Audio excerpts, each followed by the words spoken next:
Selamat pagi anak-anak hebat. Berjumpa kembali dengan Bu Dia. Tentunya kalian masih semangat belajar, bukan? Nah, pada pagi hari ini Bu Guru ingin mengajak kalian pergi ke suatu tempat. Yuk ikuti. Nah, kita sudah sampai di tempat tujuan kita. Ibu mengajak kalian pergi ke kandang sapi.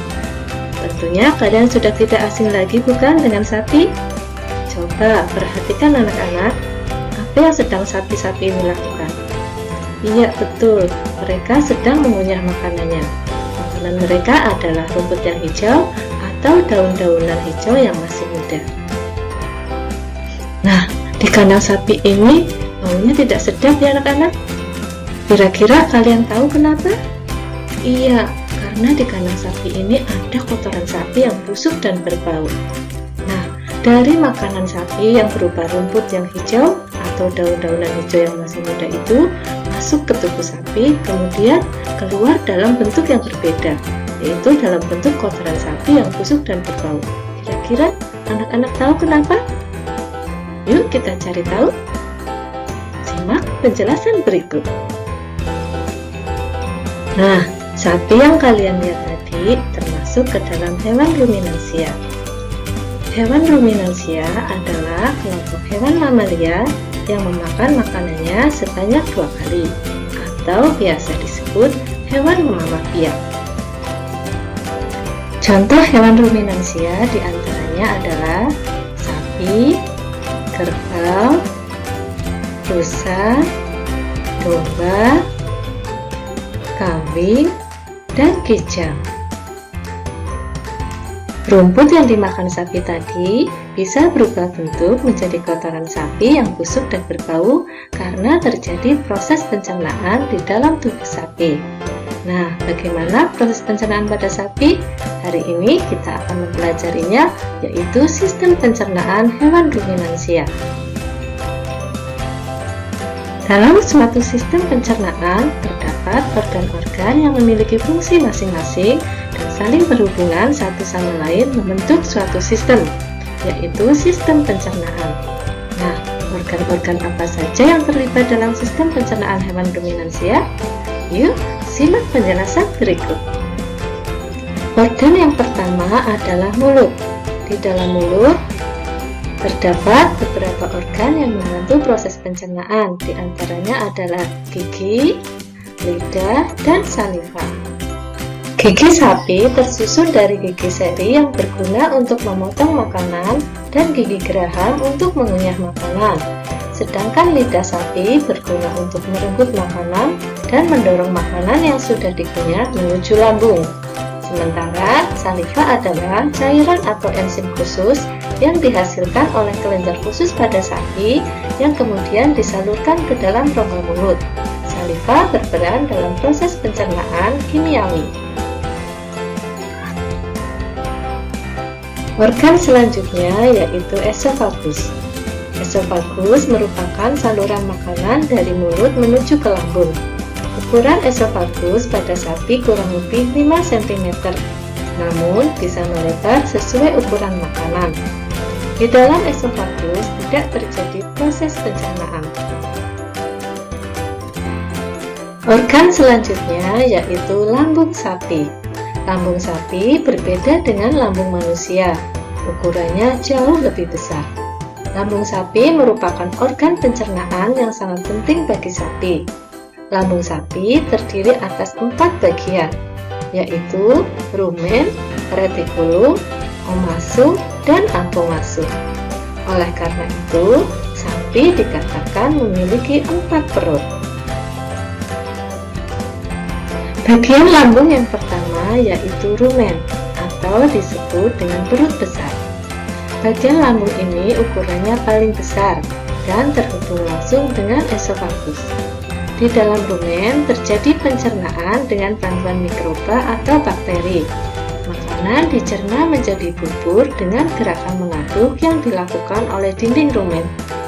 Saat sapi beristirahat, makanan kembali ke mulut dan dikunyah kembali, lalu masuk ke retikulum. Bagian lambung selanjutnya yaitu retikulum. Retikulum disebut juga dengan perut jala. Permukaan bagian dalam mirip dengan jala atau sarang lebah.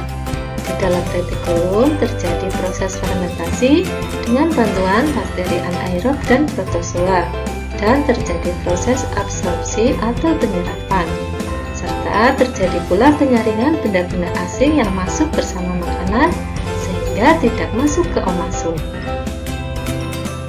Bagian lambung selanjutnya yaitu omasum. Omasum disebut juga dengan perut kitab. Permukaan dindingnya kasar dan berlipat-lipat seperti buku atau kitab.